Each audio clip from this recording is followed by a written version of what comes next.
turn to Genesis chapter 27. ఉదయ కాలం నందు ధ్యానం కొరకై ఆదికాండము 27వ అధ్యాయం. We will read first 10 verses. మొదటి 10 వచనాలు. And I request David Anna to read. ఆదికాండము 27 మొదటి 10 వచనాలు. ఇస్సాకు వృద్ధుడై అతని కన్నులకు మంద దృష్టి కలిగినప్పుడు అతడు తన పెద్ద కుమారుడైన ఏశావుతో, నా కుమారుడా అని అతను పిలువగా, అతడు చిత్తము నాయనా అని అతనితో అనెను. అప్పుడు ఇస్సాకు, ఇదిగో నేను వృద్ధుడను, నా మరణ దినము నాకు తెలియదు, కాబట్టి నీవు దయచేసి నీ ఆయుధములైన నీ అంబుల పొదిని, నీ విల్లును తీసుకొని అడవికి పోయి నా కొరకు వేటాడి మాంసము తెమ్ము. నేను చావక మునుపు నిన్ను నేను ఆశీర్వదించినట్లు నాకు ఇష్టమైన రుచిగల భోజ్యములను సిద్ధపరచి నేను తినుటకై నా యొద్దకు తెమ్మని చెప్పాను. ఇస్సాకు తన కుమారుడు ఏశావుతో ఇట్లు చెప్పుచుండగా రిబ్కా వినుచుండెను. ఏశావు వేటాడి మాంసము తెచ్చుటకు అడవికి వెళ్ళాను. అప్పుడు రిబ్కా తన కుమారుడు యాకోబును చూచి, ఇదిగో నీ తండ్రి నీ అన్నయ్య అయిన ఏశావుతో, మృతినందక మునుపు నేను తిని యెహోవా సన్నిధి నిన్ను ఆశీర్వదించినట్లు నా కొరకు మాంసము తెచ్చి నాకు రుచిగల భోజ్యములను సిద్ధపరచుమని చెప్పగా వింటిని. కాబట్టి నా కుమారుడా, నా మాట విని నేను నీకు ఆజ్ఞాపించినట్టు చేయుము. నీవు ముందుకు వెళ్ళి 2 మంచి మేకపిల్లలను అక్కడ నుండి నీవు మందకు వెళ్ళి 2 మంచి మేకపిల్లలను అక్కడ నుండి నా యొద్దకు తెమ్ము. వాటితో నీ తండ్రి ఇష్టమైన రుచిగల భోజ్యములను అతనికి చేసేదను. నీ తండ్రి మృతి పొందక ముందు అతడు వాటిని తిని నిన్ను ఆశీర్వదించినట్లు నీవు వాటిని నీ తండ్రి యొద్దకు తీసుకొని పోవలనను. Verse 13 also, please. అయినను అతని తల్లి, నా కుమారుడా, ఆ శాపము నా మీదకి వచ్చునుగాక, నీవు నా మాట మాత్రం విని పోయి వాటిని నా యొద్దకు తీసుకొని రమ్మని చెప్పగా. This morning we will look at few aspects about Jacob's life. ఈ ఉదయ కాలమందు యాకోబు యొక్క జీవితం నుంచి కొన్ని సంగతులు మనం గమనిద్దాం. And pardon my speed because we have little time left, but I'll try to summarize things and సమయం కొద్దిగా ఉంది కాబట్టి కొంచెం వేగంగా వెళ్ళినప్పుడు కూడా అనుసరించమని అడుగుతున్నాను. And Jacob, the whole story, if you read, meditate on his life, it looks like a family drama. యాకోబు యొక్క జీవితాన్ని మొత్తాన్ని మనం ఒకసారి చూస్తే అది కుటుంబంలో జరిగినటువంటి ఒక నాటకం లాగా ఉంటుంది. And Jacob was born as a bonus child, as his parents prayed for a child, Isaac and Rebekah. ఇస్సాకు రెబ్కాలకు యాకోబు అనుకోకుండా కదా ఒక కుమారుడి కొరకు ఎదురు చూస్తే ఇద్దరు వచ్చినట్లుగా వచ్చాడు. Then we know that he was prophesied to be someone who would rule his older brother. ప్రవచనాత్మకంగా తన యొక్క అన్నను అతడు పాలిస్తాడనే సంగతి కూడా చెప్పబడింది. We know that he had 2 parts of his life. One was he was always busy in deceiving people, cheating people. Second is a transformed life. ఆ యాకోబు యొక్క జీవితంలో 2 భాగాలు ఉన్నాయి. మొట్టమొదటి భాగంలో ఎల్లప్పుడూ ఎవరో ఒకరిని మోసం చేస్తూ వచ్చాడు. తర్వాతి భాగంలో అతడు మార్చబడినటువంటి ఆ యొక్క భాగమును మనం చూడగలం. First phase and the second phase, he had several setbacks in his life, but he withstood all of them. మొదటి భాగంలో కానివ్వండి, రెండో భాగంలో కానివ్వండి, తన జీవితంలో ఎన్నో కొరతలు ఉన్నాయి, కానీ దేవుని కృపను బట్టి వాటిని నెట్టుకుంటూ వచ్చాడు. Jacob was his mother's favorite son. యాకోబు తన తల్లికి ఎంతో ముద్దు కుమారుడుగా మనం గమనిస్తున్నాం. But then she positions him for a very wrong future. కానీ ఆ తల్లి తన భవిష్యత్తు విషయమై సరైనటువంటి స్థానంలో పెట్టకుండా తప్పుదోవ పట్టించింది. Few quick lessons out of this whole episode. ఈ వృత్తాంతం అంతట్లో మనం నేర్చుకోవాల్సినటువంటి కొన్ని సత్యాలు. First one, godly home results in godly upbringing. మొట్టమొదటిగా దేవుని యొక్క కుటుంబము, దేవుని యొక్క ఆ యొక్క అనుచరణలో మాత్రమే అది పెంచబడతారు పిల్లలు. The episode that we just read from Genesis 27, ఇప్పుడు చదువుకున్నటువంటి ఆదికాండం 27వ అధ్యాయంలో ఉన్న సంగతులు, we know that wife was scheming against her own husband. మనకి ఇక్కడ తెలుసు, భార్య భర్తకు వ్యతిరేకముగా అక్కడ ఒక పన్నాగం పన్నుతుంది. She wanted to do some favor to her child, but it didn't mean that she could cheat her husband like this. ఆమె తన కుమారునికి ఏదో మంచి చేయాలనుకుంది, కానీ ఇలాగా భర్తకు వ్యతిరేకంగా భర్తను మోసం చేసేటట్లుగా పన్నాగాలు వేయటం మంచిది కాదు. So let's remember this fundamental aspect of being one flesh throughout the lifetime as husband and wife. కాబట్టి గుర్తుపెట్టుకుందాం, బతికినంత కాలము భార్యాభర్తలు అనేవారు ఒకే శరీరం అనే సంగతిని ఎల్లప్పుడూ గుర్తుపెట్టుకోవడం మంచిది. Between husband and wife, not even children should be coming. భార్యాభర్తల మధ్యలో బిడ్డలు కూడా రాకూడదు. When they are one forever to live with one mind, one heart. వారు ఒక శరీరం అయినప్పుడు నిత్యము కూడా వారు ఒకే మనసుతో ఒకే హృదయముతో జీవించవలసిన వారు ఉంటున్నారు. Rebecca could have, at least attempted to convince her husband about her thought and giving a better portion to Jacob. కుమారుని అలా తప్పుదోవ పట్టించే బదులు తల్లిగా తన యొక్క భర్తను ఒప్పించడానికి ప్రయత్నించుంటే మంచిది. These or such things can start in very small ways. She would have pampered, given him some, or done some favors while her husband was away. All these things begin in a small way, blows up to a bigger ones when, things change.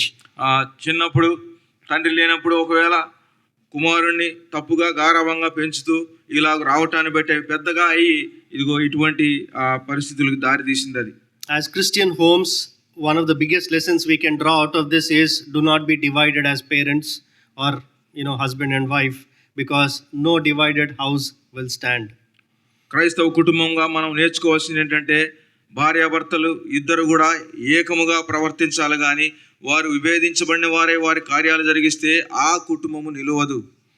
Be it younger days or older days, be together and make every decision together, be with one mind, one heart.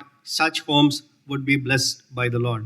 పెళ్లి చేసుకున్నటువంటి నూతన దినాల్లో కానివ్వండి లేదా వృద్ధాప్యంలో కానివ్వండి, ఇద్దరు కలిసి ఉంటేనే అది మంచి కుటుంబంగా పరిగణించబడుతుంది. Second lesson we can learn is don't be partial with your children as parents. రెండవదిగా మనం నేర్చుకోవాల్సిన ముఖ్యమైన పాఠం ఏంటంటే మన పిల్లల విషయంలో ఎటువంటి పక్షపాతం కూడా మనం చూపించకూడదు. There can be situations in families where one child can be given better prominence over another child, be it gender specific, be it any age specific, be it any other any reasons, any good reasons. కొన్ని కుటుంబాల్లో తెలుసు అనుకోకుండానే ఒకరికంటే ఒకరిని మిన్నగా చూడటం, అది ఏదో ఒక కారణాన్ని బట్టి అటువంటి కొన్నిసార్లు జరుగుతూ ఉంటాయి. That leads into hard rifts in the family. అటువంటి పక్షపాతాలు గిన తల్లిదండ్రులుగా మనం వాటిని గిన ప్రోత్సహిస్తే కుటుంబాలకు అవి ఎన్నో చీలికలకు కారణమవుతాయి. Genesis 27:41.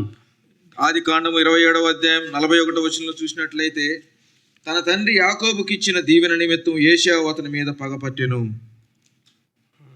మరియు ఏశావు, నా తండ్రిని గూర్చిన దుఃఖ దినములు సమీపంగా ఉన్నవి, అప్పుడు నా తమ్ముడైన యాకోబును చంపెదను అనుకున్నాను. What made Esau entertain that grudge, and he wanted to kill his younger brother and sought for an opportunity for a very long time? ఏశావు తన యొక్క తమ్ముడైనటువంటి యాకోబును అలాగూ పగతో నించుకొని అతను చంపాలని అనుకున్నటానికి కారణం ఏమిటి? Who was the reason? దానికి ఎవరండి కారణం? His mother. తల్లే కదా. It could have really dealt in a different, softer way. ఆ పరిస్థితిని మరొక విధంగా వారు దాన్ని ఎదుర్కొనవలసింది. Look at verse 45. 45వ వచనం చూడండి. When your brother is no longer angry with you and forgets what you did to him, I will send word for you to come back from there. Why should I lose both of you in one day? నీ అన్న కోపము నీ మీద నుండి తొలగి నీవు అతనికి చేసిన వాటిని అతడు మరచు వరకు లాబాను వద్ద కొన్నాళ్ళు ఉండుము, అప్పుడు నేను అక్కడ నుండి నిన్ను పిలిపించేదను, ఒక్కనాడే మీ ఇద్దరిని నేను పోగొట్టుకొననేలా అనెను. As parents, let's attempt to good to our children. తల్లిదండ్రులుగా మన బిడ్డలకు మేలు చేయటానికే మనం ప్రయత్నిద్దాం. If we cannot do good, let's at least be quiet. మనము మేలు చేయలేని పక్షంలో కనీసం నిశ్శబ్దంగా ఉందాం. Let's not put rift between them that they fight because of our decisions. కానీ మనల్ని బట్టి మన పిల్లలు కొట్లాడుకునేటువంటి కారణాలకి ఆ యొక్క స్థితికి మనం తీసుకొని వెళ్ళొద్దు. Look at his mother's statement in verse 13. She says, let the curse be on me. తల్లి చూశారా ఏం మాట్లాడిందో? ఆ శాపము నా మీదకు వచ్చునుగాక. If that is the level she stoops down, can we imagine our children to prosper, and what can they learn out of our lives? తల్లి అలాంటి మాటలు మాట్లాడిందంటే ఇక పిల్లలు ఎలాంటి మాటలు మాట్లాడి వాళ్ళు వర్ధిల్లగలరండి? Let's remember one prime lesson that we can get out of this whole episode is children follow the footsteps of the parents. ఈ యొక్క లేఖనాలన్నిటి ద్వారా మనం నేర్చుకోవాల్సిన ఒక సత్యం ఏంటంటే పిల్లలు తల్లిదండ్రుల యొక్క పాఠాలను వారు అనుసరిస్తారు. I may not be able to give references or show references, but just follow through as we know these things. Abraham lied when he went to Egypt that his wife was his sister. మనకందరికీ తెలుసు, అబ్రహాము ఐగుప్తుకు వెళ్ళినప్పుడు శారా సహోదరు అని చెప్పి అబద్ధం చెప్పాడు అక్కడ. That we see in Genesis 12:10, and then exactly the same thing even his son Isaac does in Genesis 26:7. Abraham చేసినటువంటి ఆ తప్పునే తన కుమారుడైనటువంటి ఇస్సాకు కూడా ఇదిగో 27వ అధ్యాయంలో చేశాడు. 26:7. 26:7 వచనంలో. Isaac and takes Rebekah because there was a famine, and then he goes to a land where Abimelech was a king, and then he says the same lie. This is my sister. ఇస్సాకు అక్కడ అబీమెలెకు దగ్గరికి వెళ్ళినప్పుడు భార్యను తీసుకొని అక్కడ కూడా ఈమె ఎవరని అడిగితే ఆమె నా సహోదరి అని చెప్పాడు. David fell into sin of adultery, and then his son Absalom falls into similar issue. దావీదు ఇదిగో విచారంలో ఉన్నాడు, అదే సమయంలో తన కుమారుడు కూడా అటువంటి దాన్నే అబ్షాలోము కూడా అదే పని చేశాడు. As parents we have a great responsibility to be very careful with our lives, because what we do may get passed on. తల్లిదండ్రులుగా మనం చేసేటువంటిది మన జీవితాల్లో అది చాలా ప్రాముఖ్యం. ఎందుకంటే అది మన పిల్లలకు కూడా అది ఒక పాఠముగా నిలిచిపోతుంది. And then sometimes we pass on certain legacies to our children in a very negative way. కొన్నిసార్లు మన పిల్లలకు ఎంతో వ్యతిరేక్తంగా మన జీవితాలు మాదిరిగా వారికి ముందు పెడుతుంటాం. King David on his deathbed, after living such a glorious life, what he passes on to King Solomon? He says, these are the people whom you have to avenge after me. దావీదు రాజు చివరిగా ఆయన మరణించేటప్పుడు సొలొమోను తన కుమారునికి ఏం చెప్పాడు తెలుసా? ఇదిగో ఈ యొక్క పట్టికలో ఉన్న వారందరి మీద నా పగ నువ్వు తీర్చుకోమన్నాడు. Is that the legacy that he should have passed on? He should have actually told him how glorious life he lived with the Lord.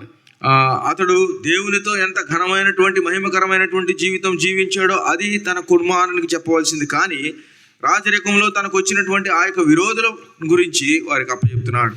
Other aspect is, here we see Isaac when he grows that old that he can't even see, then he takes that decision to pass on the blessing.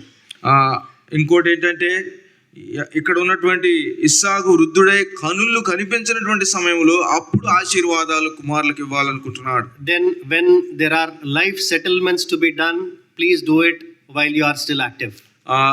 ఇంకా జీవితంలో మీరు ఏదన్నా బిడ్డల విషయంలో కానీ అటువంటి నిర్ణయాలు ఏమైనా తీసుకోవాల్సి ఉంటే మీరు అన్ని ఆరోగ్యం అంతా మంచిగా ఉన్నప్పుడు తీసుకోవడం మంచిది.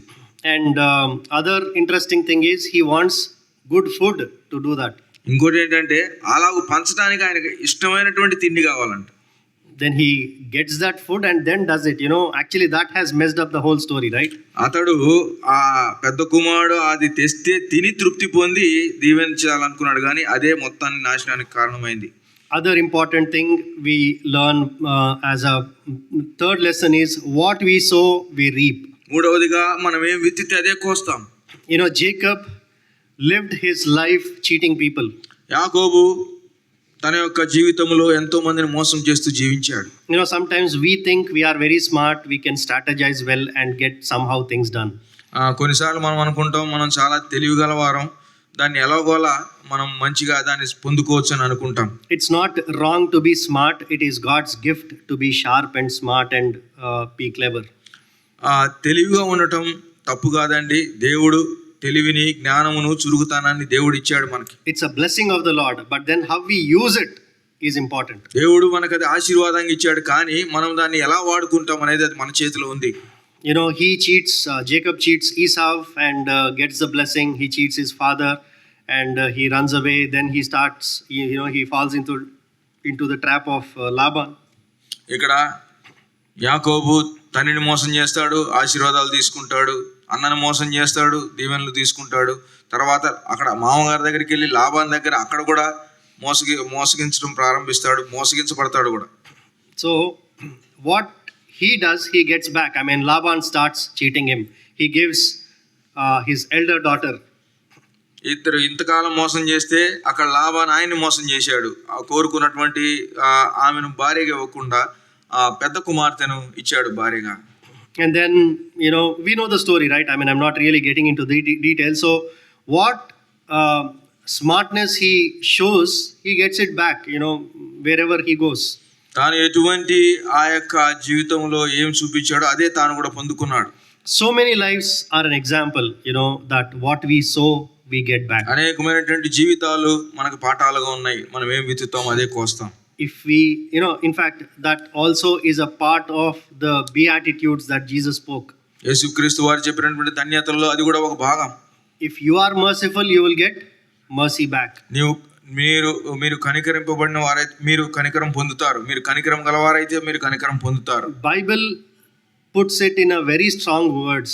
It says, you will sow what you reap, for God shall not be mocked. దేవుడు వెక్కిరింపబడడు. మీరు ఏమి విత్తుతారో అదే కోస్తారు. And Jacob's life is a classic example of that. దానికి ఉదాహరణ యాకోబు యొక్క జీవితం. You know, the similar thing happens to his son Joseph also. ఆ తర్వాత యాకోబు యొక్క కుమారుడు యోసేపు కూడా అదే జరుగుతుంది. You know, he is also thrown into a pit because he is loved more. He is shown partiality. He gets a good colorful coat and his brothers doesn't like it. They also, you know, cheat him. మనకందరికీ తెలుసు యోసేపుని ఎక్కువగా ప్రేమించాడు. యోసేపుని ప్రేమించడాన్ని బట్టి తన అన్నలు అతను ద్వేషించారు, గుంటలో వేశారు. ఆ తర్వాత ఎలాగో యోసేపు అన్ని కష్టాలు అనుభవించాడు మనకు తెలుసు. Jacob goes through very painful times during his old age, old ripe age. He has to have that grief of losing a favorite son. యాకోబు తన అవసాన కాలంలో తాను ప్రేమించినటువంటి తన కుమారుని పోగొట్టుకున్నటువంటి ఆ యొక్క దుఃఖముతో చాలా బాధపడినట్లుగా వాక్యం చెప్పబడింది. And the fourth lesson we see here is you can never be a winner when you are running away from the Lord. నాలుగవదిగా మనం నేర్చుకోవాల్సిన పాఠం ఏంటంటే ప్రభు దగ్గర నుంచి మనం పరిగెత్తుకుని వెళ్ళిపోతున్నప్పుడు ఎన్నడూ కూడా మనం జయశీలులుగా ఉండలేము, ఉండబడము. You know, he was running away. Jacob was running away from his brother Esau. యాకోబు తన యొక్క సహోదరుడైన ఏశావు నుంచి పరిగెత్తి వెళ్ళిపోతున్నాడు. Then he runs away from Laban. ఆ తర్వాత లాబాన్ దగ్గర నుంచి తిరిగి పరిగెత్తుకొని వస్తాడు. Later in life, when you know, his sons go and destroy a city because his daughter was raped, and then he has to run away from that city also. ఆ తర్వాత తన కుమారులు వెళ్ళి ఇదిగో వారి సహోదరుని వేరే వాళ్ళు చేసిన కారణాన్ని బట్టి ఆ యొక్క పట్టణం నుంచి కూడా విడిచి పరిగెత్తుకుని వెళ్ళిపోతాడు. Then he settles in Bethel, and then again his fag end we know he settles in Egypt. ఆ తర్వాత మనకు తెలుసు బేతేల్లో కొంతకాలం ఉన్నాడు, కానీ కరువు కారణాన్ని బట్టి తిరిగి మళ్ళీ ఐగుప్తుకు వెళ్తాడు. So let's understand that we cannot run away from the Lord and still be victorious. గుర్తుపెట్టుకుందాం, దేవుని దగ్గర నుంచి మనం దూరంగా పరిగెత్తుకుని వెళ్ళిపోతూ లోకములో మనం జయాన్ని పొందుకోగలమంటే అది ఎన్నడూ కూడా సాధ్యం కాదు. In all these things, God in his mercy was very kind to him. వీటన్నిటిలో కూడా దేవుడు ఎంతో దయగలవాడుగా యాకోబు పట్ల చూపించాడు. You know, at every juncture God saves his life. ప్రతి ఒక్క పరిస్థితిలో కూడా దేవుడు అతని యొక్క ప్రాణాన్ని కాపాడాడు. You know, every time he was actually running for his life. Actually, it's not an easy running away. I mean, there was a death threat for his life. ప్రతిసారి అతడు వెళ్ళిపోతున్నప్పుడు తన యొక్క ప్రాణం కాపాడుకోవడానికే వెళ్ళిపోతున్నట్లు మనం గమనించగలం. Esau was madly angry at him. He was wanting to kill him and he has to run away. ఏశావు తన్ను చంపాలని ఎంతో కోపంతో ఉన్నాడు. ఆ సమయంలో అతడు పరిగెత్తుకుని వెళ్ళిపోయాడు. Laban also chases him to the point that, you know, he finds you know, reasons to destroy or hold him back. He finds his household goddesses missing. Laban కూడా అంతే, తన గృహదేవతలు పోగొట్టుకున్నందుకు అన్నట్లుగా పరిగెత్తుకుంటూ ఇగో తన వెంబడి అతను తరుముకుంటూ వచ్చాడు. And again, when his sons destroy a city, there was every possibility that they gather up with all the rest of the cities and destroy him or his whole family. So he runs for life along with his whole household. ఆ తర్వాత తన కుమారులు ఇదిగో దండెత్తి ఆ పట్టణాన్ని వారు అందరిని హతమార్చినప్పుడు వారు వచ్చి మరలా ఇతన్ని చంపుతారేమన్న భయంతో అక్కడి నుంచి మళ్ళా పరిగెత్తుకొని వెళ్ళిపోతాడు. In in such a life, God graciously visits him. ఇటువంటి పరిస్థితుల్లో దేవుడు అతన్ని దర్శిస్తున్నాడు కనికరంతో. You know, God's grace is richer than human wisdom. మన యొక్క జ్ఞానము కంటే దేవుని యొక్క కృప ఎంతో అపరిమితమైనది. You know, God comes to him in chapter 32. 32వ అధ్యాయములో దేవుడు తన దగ్గరికి వస్తాడు. You know, so many of us, we believe that it is Jacob who wrestled with God. చాలాసార్లు మనం ఏమనుకుంటామంటే యాకోబు దేవునితో పెనుగులాడిన అనుకుంటాం. But Bible says the other way around. కానీ వాక్యం ఏమని చెప్తుందని అంటే 32:24 Genesis. 32వ అధ్యాయం 24వ వచనంలో యాకోబు ఒక్కడు మిగిలిపోయాను, ఒక నరుడు తెల్లవారు వరకు అతనితో పెనుగులాడాను. So who wrestled? ఇక్కడ పెనుగులాడింది ఎవరండి? A man wrestled with him till daybreak. ఒక నరుడు తెల్లవారు వరకు ఆయనతో పెనుగులాడాను. It is God who was wanting his life. దేవుడు ఇదిగో యాకోబు యొక్క జీవితం కొరకై పెనుగులాడుతున్నాడు. It is the Lord who breaks his hip bone to mend his ways. దేవుడు యాకోబు యొక్క తుంటి నరాన్ని అలాగు కొట్టి ఆ ఎముకను తనను ఉంచుకున్నాడు. It can happen in our lives. మన జీవితాల్లో కూడా జరగవచ్చు. You know, if we are not yielding to God, we are too stubborn, we are not bending our knee to him, he will break us somewhere. మనం దేవునికి విధేయత చూపించకుండా, మన యొక్క జీవితాన్ని ఆయనకు అప్పగించుకోకుండా, మనం ఒకవేళ కఠినముగా ఉన్నట్లయితే దేవుడు ఇలాగూ దండించి మనల్ని ఉంచుకుంటాడు. Sometimes he can take away the best things that we cherish in our lives. కొన్నిసార్లు మన జీవితంలో ఆనందించేటువంటి అతి ప్రాముఖ్యమైనవి, నువ్వు అనుకునే ప్రాముఖ్యమైనవి దేవుడు నీ దగ్గర నుంచి తీసివేస్తాడు. One of the heartbreaking things that Jacob goes through is he loved Rachel than anybody else. మనకందరికీ తెలుసు యాకోబు రాహేలును ఎంతగానో ప్రేమించాడు. You know the kind of a toil he goes through to get married to her. రాహేలును తను పొందుకోవడం కోసం ఎంత కష్టపడ్డాడో మనకందరికీ తెలుసు. But then she is the first person to die in the family. కానీ తన కుటుంబంలో మొట్టమొదటిగా మరణించింది ఆ వ్యక్తే. It was a very short span that he could live with her. ఆమెతో తాను జీవించిన సమయం చాలా కొద్ది సమయం మాత్రమే. So God cannot be mocked. కాబట్టి దేవుడు వెక్కిరించబడడు. But then God takes control of his life and makes him an overcomer. కానీ దేవుడు తన యొక్క జీవితాన్ని తన అధీనంలోకి తీసుకొని అతని జయశీలునిగా మార్చాడు. Verse 28.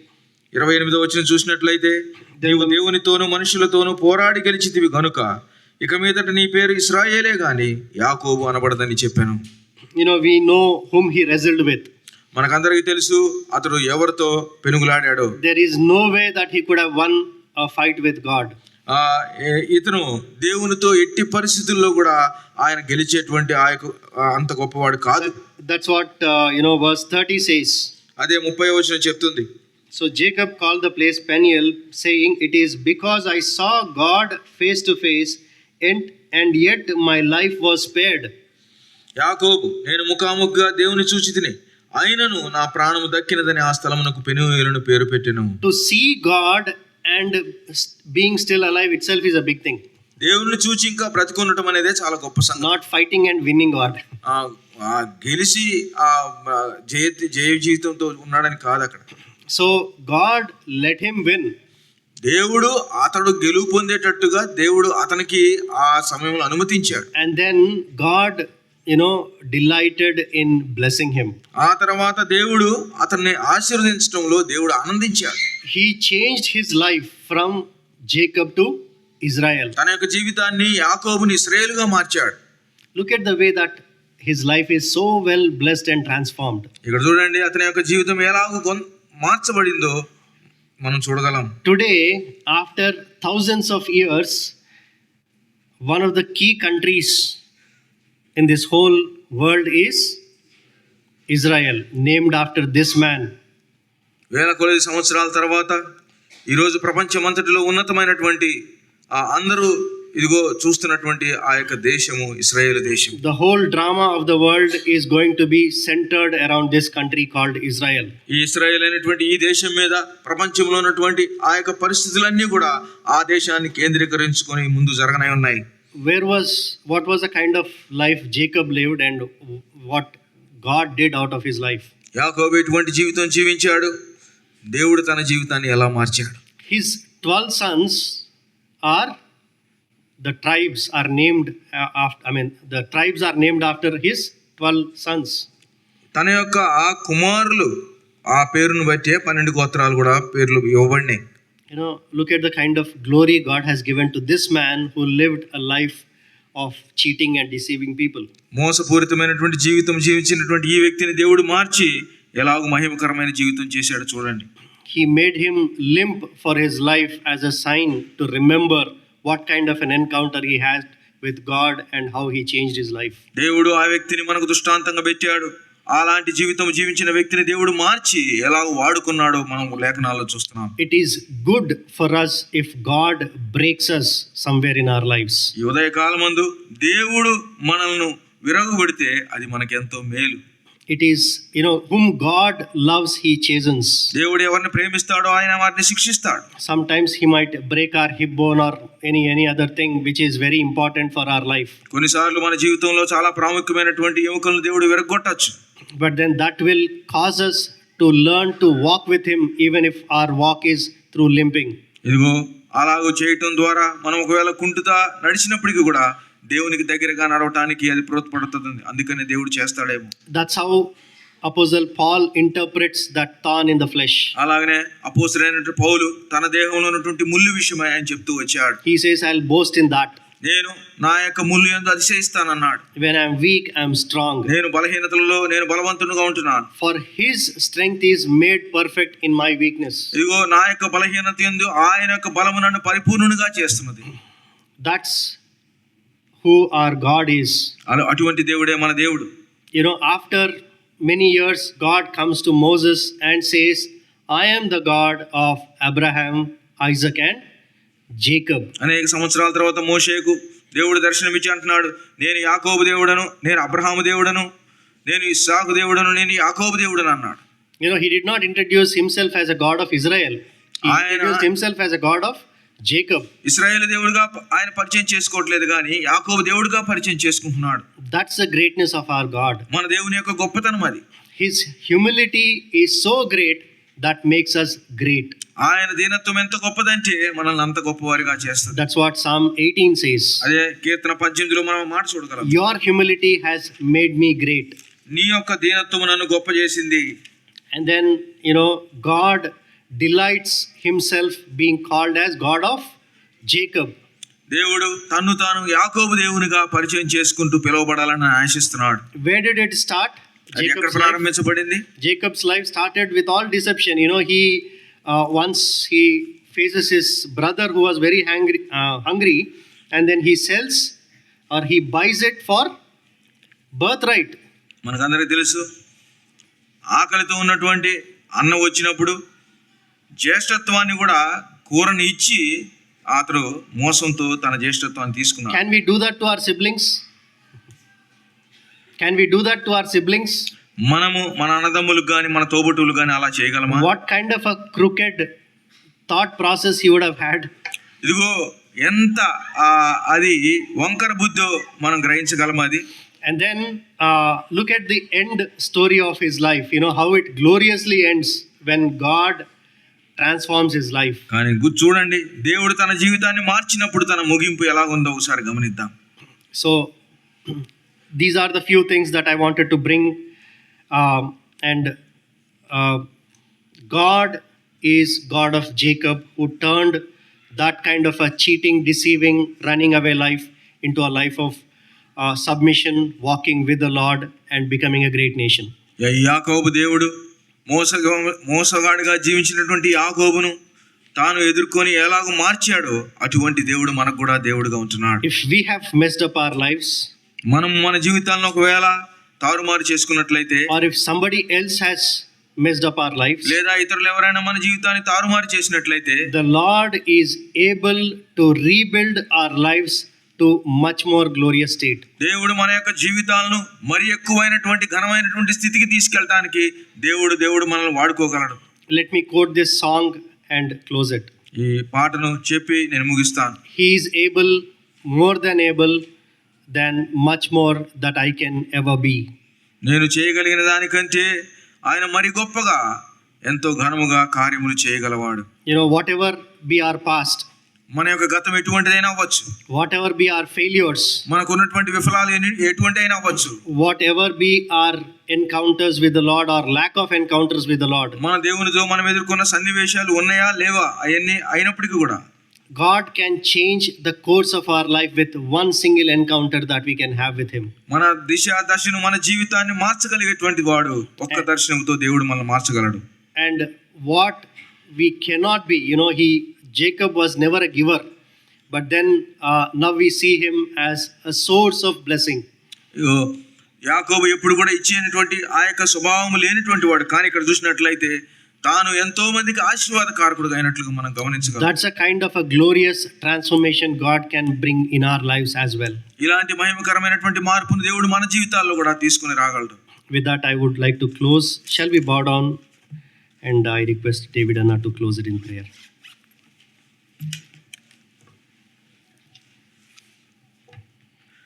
సకల ఆశీర్వాదాలకు కారణమైనటువంటి మా ప్రియమైన పరలోకపు తండ్రి, ఇదిగో నాయన, వృద్ధుడైనటువంటి ఇస్సాకు ఆశీర్వదించాలనుకున్నప్పుడు ఆ కుటుంబంలో జరిగినటువంటి నాయన ఆ సన్నివేశాన్ని ఉదయకాలంలో మా సన్నిధికి తెచ్చావు.